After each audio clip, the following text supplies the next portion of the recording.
walang pinoprotektahan, walang kasinungalingan, serbisyong totoo lang. Wish ko Magandang hapon po mga kapuso. Valentine's Day na po sa Lunes. Pero sigurado kami na ngayon pa lang, marami na sa inyo ang nagse-celebrate nito. Kaya naman mas dadagdagan pa namin ng romansa at pagmamahal ang inyong araw. Kakaiba ang love triangle ni Noel, Scarlett at Osam. Bagamat naghati sa pag-ibig ng iisang lalaki, sa huli, tila mananaig ang pagsisisi at pagmamalasakit sa karibal. Saan nga ba hahantong ang komplikadong kwento ng kanilang tatsulok na pag-ibig? Habang si Ricardo, nangangakong isang babae lang ang nakaukit sa kanyang puso at ito ay ang misis niyang si Lea. Kaya sa darating na Valentine's Day, wish niya na sana'y muling mapakilig ang asawa nang lalong tumibay ang kanilang pagmamahalan. Love is all that matters ngayong hapon sa Valentine's episode ng Wish Ko Lang. Dear Wish Ko Lang, tandang-tanda ko pa ang unang Valentine's date namin ni Mrs. Nagregalo pa nga ako ng kwintas noon, simbolo ng aking wagas na pagmamahal sa kanya.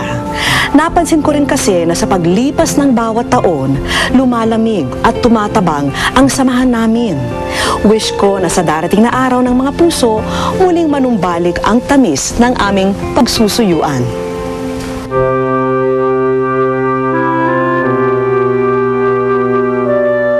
Lea, nais kong malaman mo at sana'y pakatandaan mo. Sa hirap man o ginhawa, ako'y laging nasa tabi mo. Maraming salamat at dumating ka sa buhay ko. Mahal na mahal kita. Chard, alam ko marami pa tayong pagsubok na dadaanan. Pero lahat yun, alam kong makakayanan natin. Makakayanan ko basta kasama kita. Maraming salamat sa pagmamahal na binibigay mo sa amin ni Charles. And pinagdadasal ko na maging malakas tayo lagi para sa isa't isa. Mahal na mahal kita.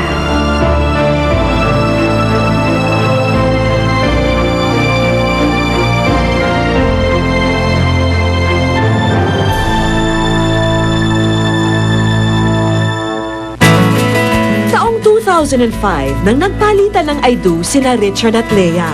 Sa una, simple, masaya at singtamis daw ng tsokolate ang pagsasama nila. From pagdadalaga yung galing nga, kikay-kikay, mahilig sa uso.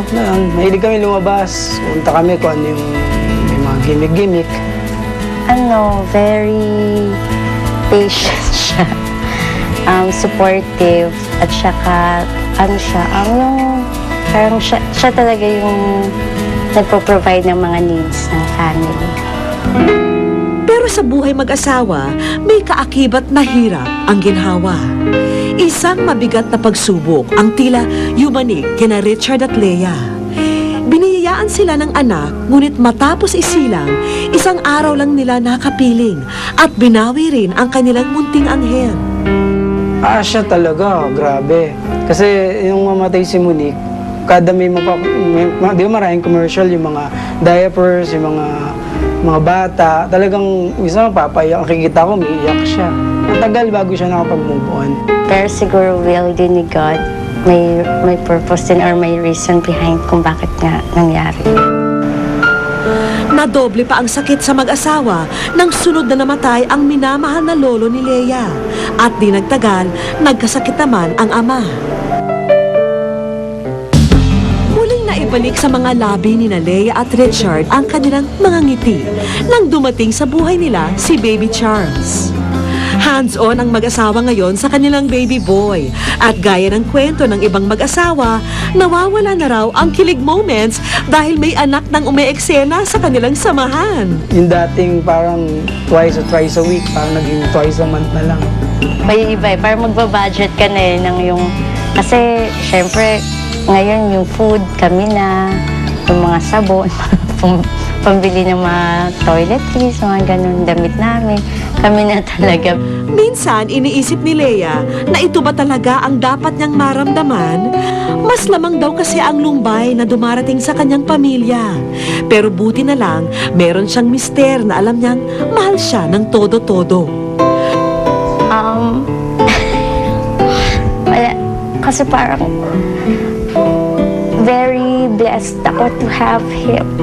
Yung when I met him, parang masasabi ko na siya na talaga yung siguro yung reason kung bakit nakilala ko siya. Paniwala pa nila, konektado ang mga unos sa buhay nila sa isang bagay na minsan naging simbolo ng kanilang samahan. Oo, yun yung aming first, memorable yun kasi first Valentine's date namin. So parang katuwaan lang sabi, try natin to para memorable yung first date na Valentine's date natin. Attend tayo. Yung medyo sinwerte, kasi yung palang lahat ng attend, pag nag-kiss ka sa public, yung 100 couple na mapipili, lahat bibigyan ng necklace with a diamond pendant. So yun yung parang naging ano namin sa kanya. Yun yung naging symbol or nagpapaalala sa amin nung memorable event na yun. Tapos bigla na lang nawala. Ilang days na akong umiiyak. Kasi ito lang, parang itong week lang namin nalaman na nawawala kasi magba-Valentine nga. So hinanap namin. Sakit kasi kapag nawala yung value niya. Tapos bigay pa niya sa akin. Mas sobrang masakit. Iniisip ko nga is, yun nga, sabi ko, hindi ko maibalik yung necklace na yun. Kasi hindi ka na mahanap. Sabi ko, at least makagawa ako na isang parang yung aming Valentine's na yung darating is maging as memorable, kung hindi man mas memorable, dun sa una namin. Kasi ayoko sa lahat talaga makikita siyang malungkot. Basta I'll do anything for my wife, wag lang siyang malungkot. Wish ko sa aming pagbabalik, maaga pa lang, sinundo na namin ang mag-asawa para sa isang kakaibang adventure. At mamaya, Ay, mga pala si Noel.